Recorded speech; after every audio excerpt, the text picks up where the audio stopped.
नमस्कार, मैं नमिता आप सभी को दूरदर्शन की तरफ से छठ महापर्व की हार्दिक शुभकामनाएं देती हूं। कार्तिक मास में ये छठ पर्व का इंतजार हर किसी को रहता है और जब छठ आता है तो घर घर खुशियां आ जाती है, घर में रौनक छा जाती है। आज हम बातें करेंगे किस तरह से छठी मैया का स्वागत के लिए हमारी सारी छठवर्तियां तैयार हैं और गीत गा रही हैं। तो बिना देर के हम आपको दिखाते हैं ये गीत और देखते हैं कि गीत के माध्यम से कैसे ये चारों पहर मैया की सेवा कर रही हैं, आंगन में पोखरा खुदवा रही हैं और साथ ही साथ जो पहुना आए हुए हैं वो क्या क्या संदेश लाए हैं इसके बारे में भी बता रही है। तो सुरों के इस बंधन को चलिए हम भी सुनते हैं और मैया के गीत में डूबते हुए उनका आशीर्वाद प्राप्त करते हैं। सूरज देव भेल भीन सरवा अरग केरे बेरवा पूजन केरे बेरवा हो।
बिन पुकारे देव दोनों कर जुरवा अरग के रे बेरवा पूजन के रे बेरवा पूजन के रे बेरवा हो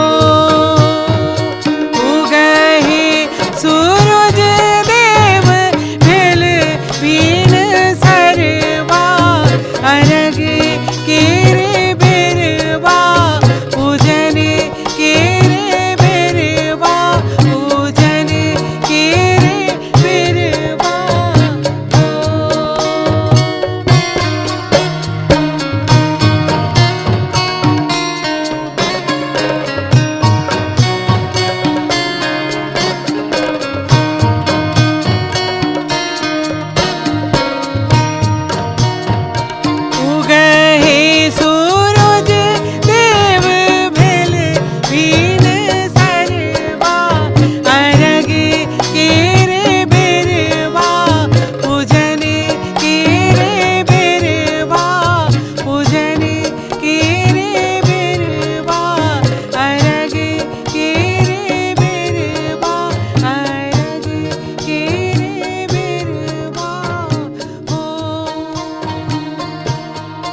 एक तनरा उरू अखिया दिए देह अबला लहिला गल एती बे हेला गल एती बे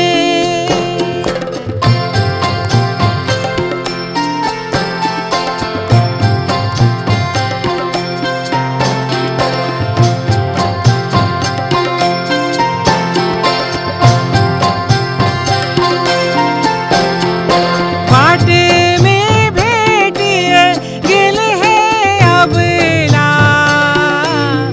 एकटा बा झिनिया एकटा बा झिनिया बाल का दिए देह अबला हेला गल एती बेर हेला गल एती बेर हेला गल एती बेर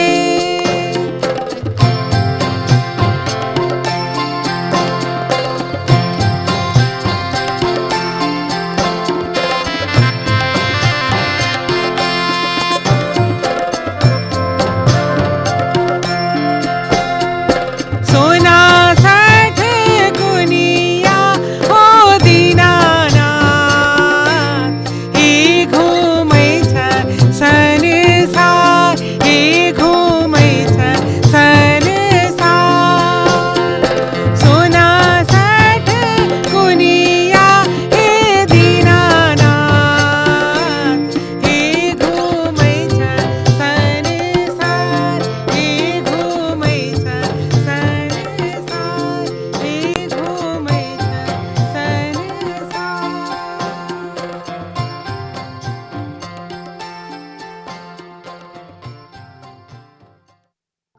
किरवाजे फरिला घवंद से ऊपर सुगा मेरा किरवाजे फरिला घवंद से ऊपर सुगा मेरा ऊपर सुगा मेरा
के पात पर उगेलन सूरज देव झांके झुके। हे करेलू छठ बरतिया से झांके झुके। हे करेलू छठ बरतिया से झांके झुके।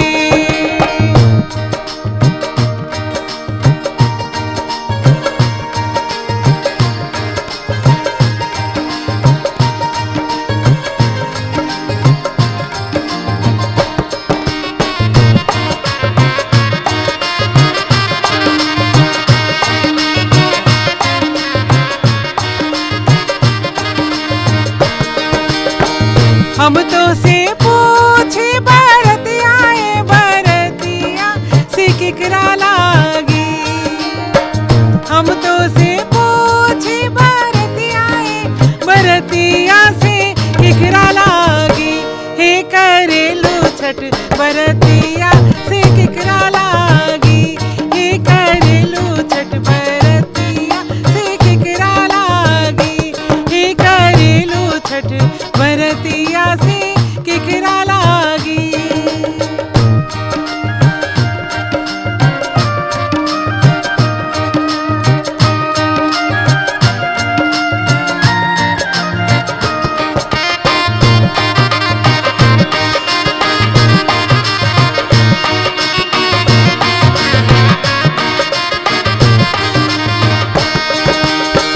हम रोजे स्वामी कवने ऐसन स्वामी से उनके लागे। हम रोजे स्वामी कवने ऐसन स्वामी से उनके लागे। हे करेली छठ बरतिया से उनके लागे। हे करेली छठ बरतिया से उनके लागी। हे करेली छठ बरतिया से उनके लागी।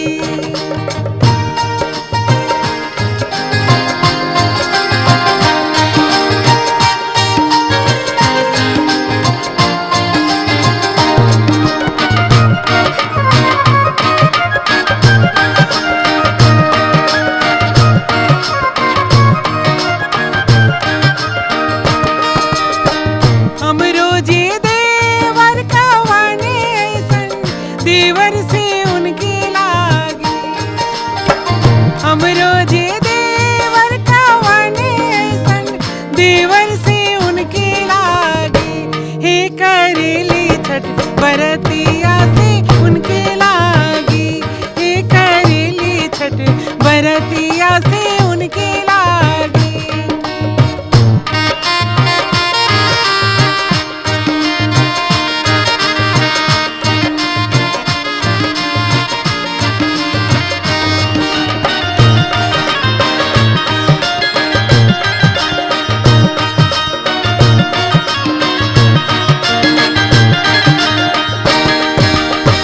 हम रोजे भैया कवने ऐसन भैया से उनके लागी। हम रोजे भैया कवने ऐसन भैया से उनके लागी। हे करेली छठ बरतिया से उनके लागी। हे करेली छठ बरतिया से उनके लागी।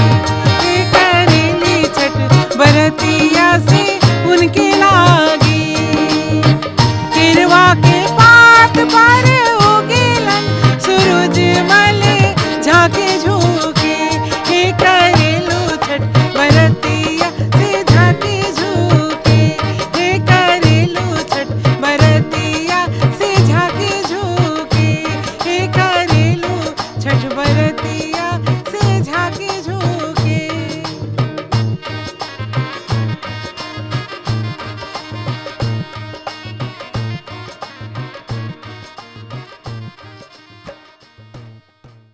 तीन दिन से चल रहा इस पर्व को हम कैसे समाप्त कर सकते हैं?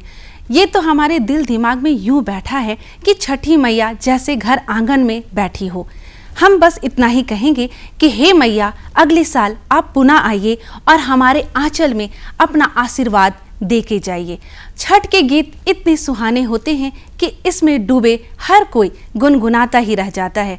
आपसे विदा लेने का मन तो नहीं कर रहा है, लेकिन समय हो गया है आपसे विदा लेने का, ताकि हम अगले साल फिर से छठी मैया के नए नए गीत लेकर आपके सामने आए और आपको भी गुनगुनाने के लिए मजबूर कर दें। तब तक के लिए आप मुझे और दूरदर्शन टीम को विदा दीजिए। नमस्कार।